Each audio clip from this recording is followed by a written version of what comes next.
இல்ல 234 நம்ம போட்டோம், அறிவிக்கல. ஒன்னு ஒன்னா சொல்லிக்கிட்டே வர. நீங்க இங்க எல்லாரும் எதிர்பார்ப்பாங்க.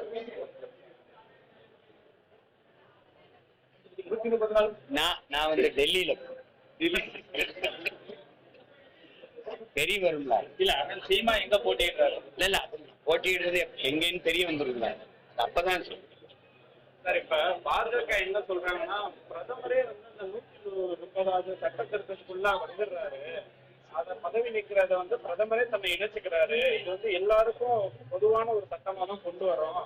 நாங்க ஆட்சி விட்டு போனாலும் எங்களுக்கும் அது பாதகமா தான் இருக்கும், அதெல்லாம் நாங்க கணக்குல எடுக்கல அப்படின்னு இந்த சட்டத்தை பத்தி பாஜக ஒரு விளக்கம் கொடுக்குறாங்க.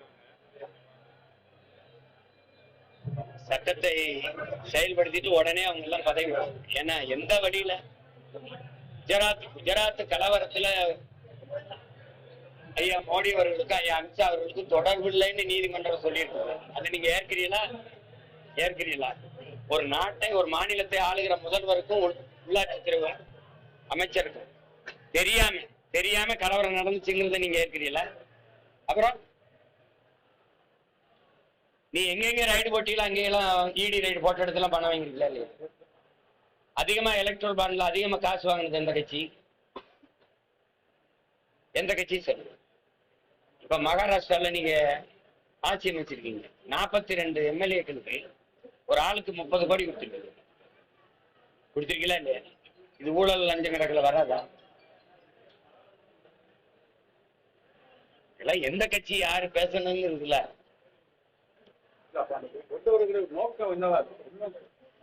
இது நிறைவேறாது. திசை திருப்பி அது ஒரு விவாதத்தை கொடுத்து வேற பக்கம் கவனம் போகாம இதுலயே கொஞ்ச நாள் சுத்திட்டு இருப்பாங்க. கொண்டு வந்தா முதல்ல அவங்க யாராவது உள்ள இருக்க முடியுமா? உங்களுக்கு புரியுதா?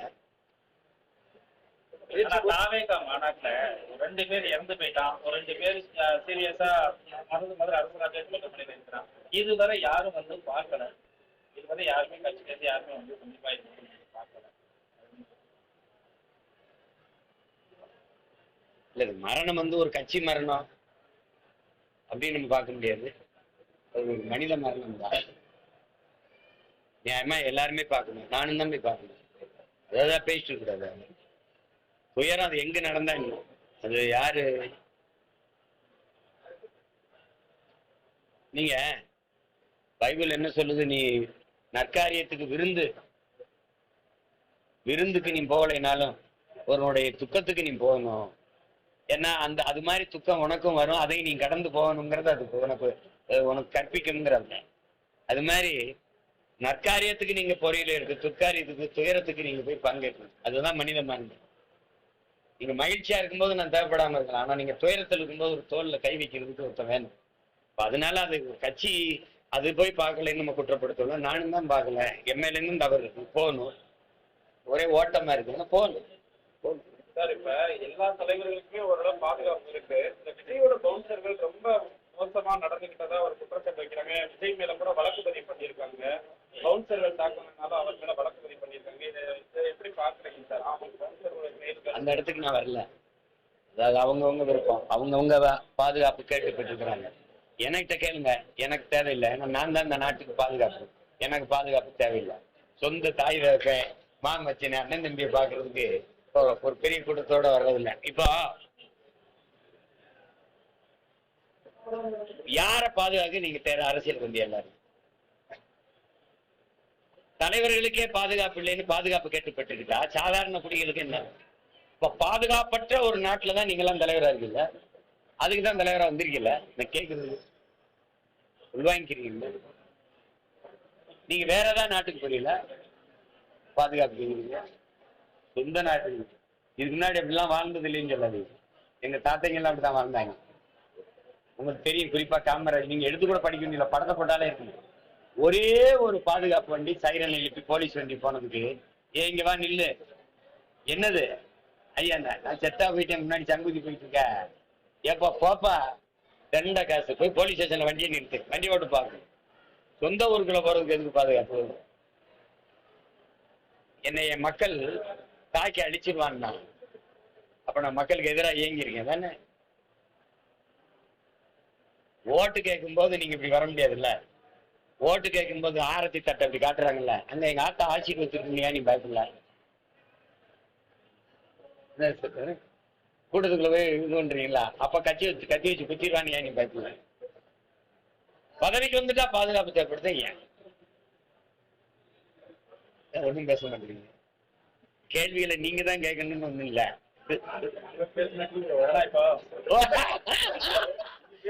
இது உண்மையிலேயே சிறந்த பதில். உண்மையிலே சிறந்த.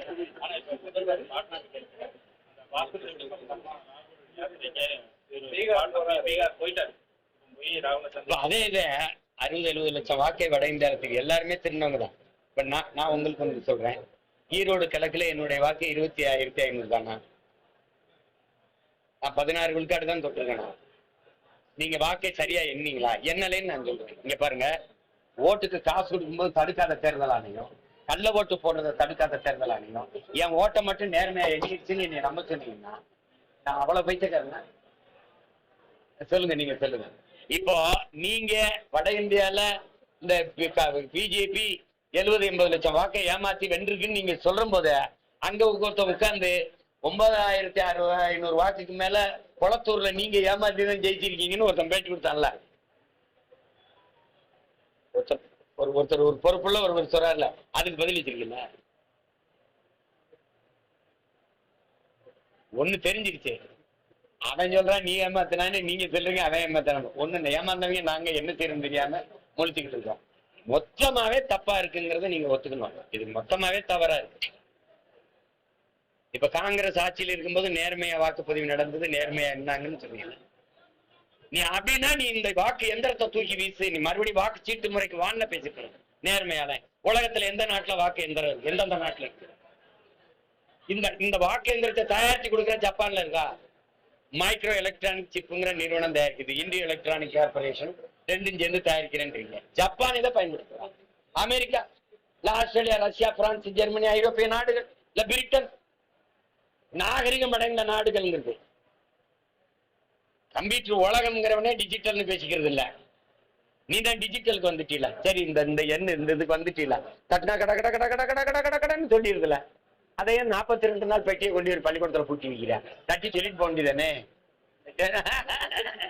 அப்ப நான் உள்ள வச்ச பெட்டி அதே பெட்டி இருக்கும்னு நான் 42 நாள் நாங்க என்ன அருவாக்கம் போட போய் காவ காக்குறதா? நீ நிறுத்துற போலீஸ், நீ நிறுத்துற போலீஸ், ஓம் போலீஸ், நீ கொடுக்குற சம்பளம், அவன் நீ வைக்கிற பெட்டியை உள்ள வச்சுட்டு அங்க இருக்கிற பெட்டியை எடுத்துட்டு வர மாட்டான்னு நான் நம்பவா? எத்தனை கேள்வி இருக்கு. கேட்டே இருந்தா நீங்க கேள்வி கேட்கிறீங்களா, நான் கேள்வி கேட்கிறேன்னு தெரியாம போயிடும். மாநாட்டை 5 லட்சம் பேர் கூடனா 10 லட்சம் பேர் கூடுனாங்க. இதனால நாம் தமிழர் கட்சிக்கு வாக்கு வங்கி பாதிக்கப்படுது. பாதிக்க எனக்கு ஒரு ஓட்டு கூட இல்ல.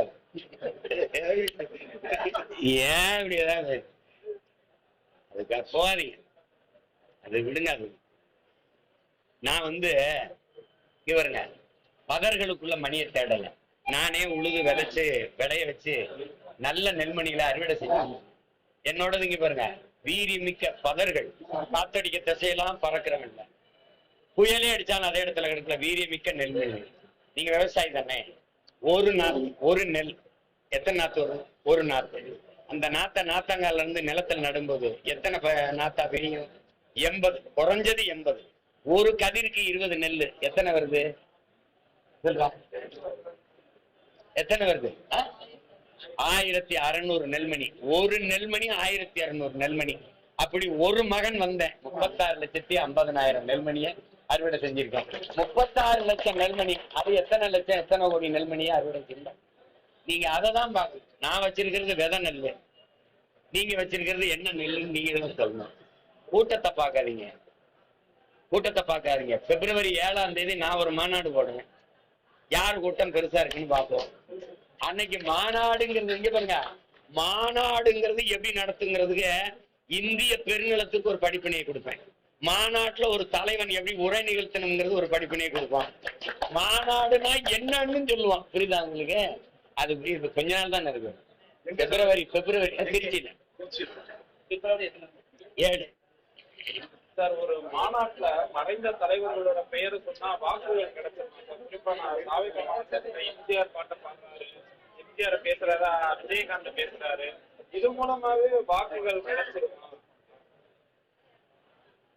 என்கிட்ட கேட்கிற அதே கேள்விய நான் உங்ககிட்ட கேட்கிறேன், ஒரு தம்பியா நினைச்சு. இதன் மூலமா வாக்குகள் கிடைச்சிருமா? கிடைச்சிருமா?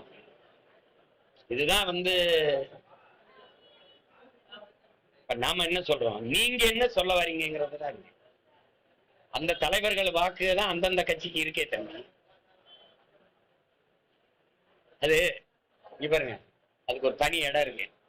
அந்த இடத்துல வச்சு நீங்க என்ன கேட்கிற கேள்விகள் எல்லாம் அங்க வச்சு பேசிக்கிறோம். இப்ப வேற ஏதாவது கேள்விகள் ஆக்கப்படும். சரி, இப்ப ஒரு முதல்வர் முதலீடுகள்லாம் ஏற்கிறதுக்காக கிளம்புறாரு. ஏற்கனவே ஈர்த்து வந்த முதலீடு எங்க? இந்த கட்சிகள் இந்த வாக்கு செலுத்துற முறையில் முறைகேடுங்கிறத ஆதாரத்தோட நிரூபிக்கிறாங்க, பேசுறாங்க. அப்ப இதுல முறைகேடு நடக்க முடியுதுன்னா நீங்க வாக்கு எந்திரம் வேணா, வாக்கு சீட்டு முறைக்கு வாங்க சொல்லணும். அதையே இந்த திமுக காங்கிரஸ் வலியுறுத்த மாட்டேங்குது. நேற்று நீங்க செஞ்சதை இன்னைக்கு பிஜேபி செய்யுது, இன்னைக்கு பிஜேபி செய்யறத நாளைக்கு நீங்க செய்வீங்க. சரிதானே?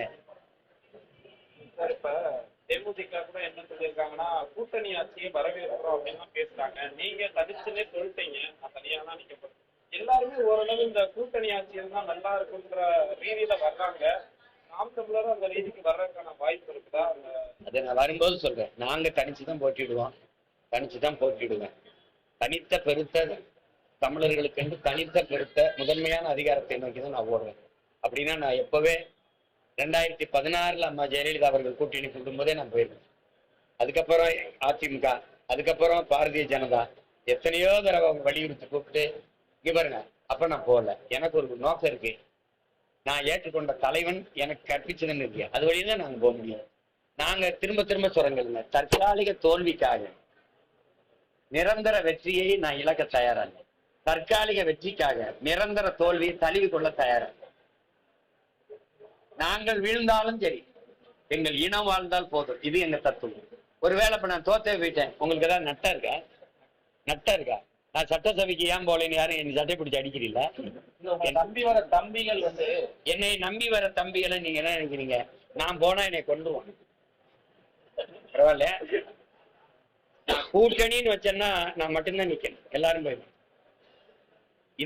இந்த பண்ணியும் பீதிங்கன்னு சொல்லலாம். புரியுதா உங்களுக்கு?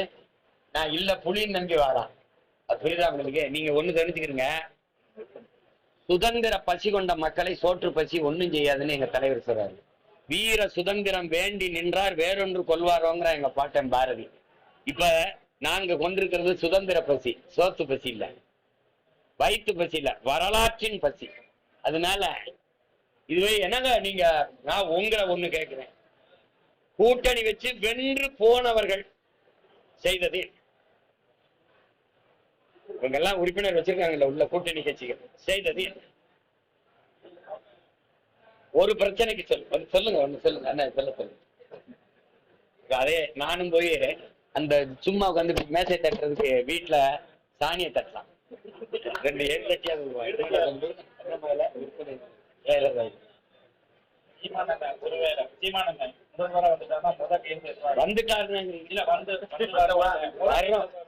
முதல் கையெழுத்து முதலமைச்சர் கையெழுத்து போடுவேன்,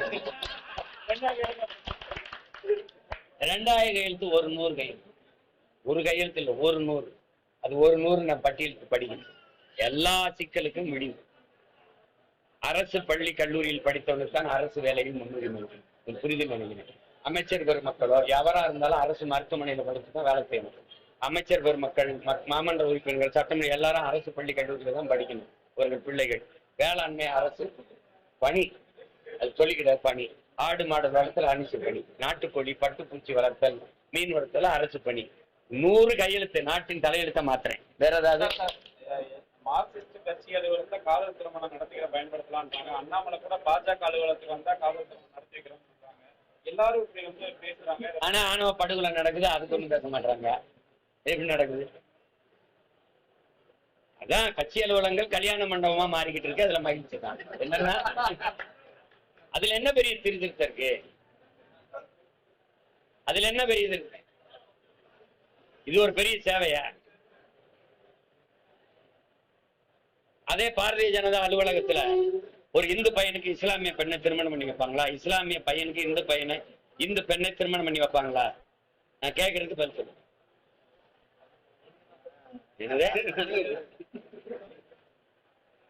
ஏதாவது பேசிட்டு இருக்கீங்க. மார்க்சிச அலுவலகத்துல ஒரு உயர் சாதி பையனுடைய பொண்ணுக்கு, உயர் சாதி பொண்ணுக்கு, தாழ்ந்த சாதின்னு சொல்லி இருக்கிற அந்த சமூக கட்டமைப்பு பையனை அங்க திருமணம் செஞ்சு வைப்பாங்களா? வச்சா அந்த சாதி ஓட்டு விழாது. அதானே? நீங்களும் உங்க சேவை போங்க, ஏதாவது வேற என்ன சொல்லுங்க. இதெல்லாம் ஒரு பிரச்சனை இல்லை தம்பி, அதெல்லாம் நடக்குது. அதுக்குள்ள போய் வாய் வச்சு அதை அரசியல் ஆக்காம இருந்தாலே சமூக என் கட்சியில தம்பி இந்த பொது தொகுதியில தாழ்த்தப்பட்ட ஒரு தங்கச்சியை நிறுத்தணும்டா. ஆதி தமிழர்ல ஒரு தங்கச்சியை நிறுத்தணும். உன் மனைவியை நிறுத்த மாட்டான இல்லைன்னா என் மனைவி வேற சமூகம்ங்கிறாங்க. தங்கச்சி உன் கணவர் என் கணவர் வேற சமூகம். பல்லாயிரக்கணக்கில் என் பிள்ளைகள் இந்த இதெல்லாம் மறந்து போய் வாழ்றாங்க. அது அமைதியா தான் போயிட்டு இருக்கு. அங்க போய் நீங்க ஒரு கலை எறிஞ்சவன அது கலவரமா இது சலசலப்பா உண்டு பண்ணு. அடிமை கூட்டணி இதெல்லாம் ஒரு ரொம்ப தேர்தல் அரசியல்வாதிகள் பேசலாம். விஜய் வந்து கட்சியில 2வது வருஷமே இப்படி பேசுறாரு. அது அதிக தனமா இருக்குன்னா மூத்த தலைவர்கள் அணில் ஏன் அங்கிள் அங்கிள் கத்துது? அது ஜங்கிள் ஜங்கிள் தானே கத்தணும். அது ஜங்கிள் ஜங்கிள் தான் கத்தணும். அதே அங்கிள் அங்கிள் கத்துது. நீங்க இந்த ஏடிஎம்கே எந்த கட்சி எந்த யாருக்கிட்ட இருக்குங்கிறத 4.5 வருஷம் அவரை முதலமைச்சரா இருக்கும்போது நீங்க ஏன் கேட்கல? ஏன் கேட்கல? போன மாநாட்டுல சிஎம் சாரா இருந்தவர் இந்த மாநாட்டுல எப்படி அங்கிளா இருக்கு? நடிகர் விஜய் விநாயகர் சதுர்த்திக்கு வாழ்த்துதான் சொல்றாரு. போன வருஷம் சொல்லலாம், இந்த வருஷம் தேர்தல் நெருங்குதுன்னு விநாயகர் நம்மால் தான் வாழ்த்திட்டு போண்டிதான். அதுல ஒண்ணும் இல்லையே. கமலனுடைய ஆசீர்வாதத்துல அவர் தான் தெய்வமா இருந்தாரு. முதல்வர் அது அவர் விருப்பம்.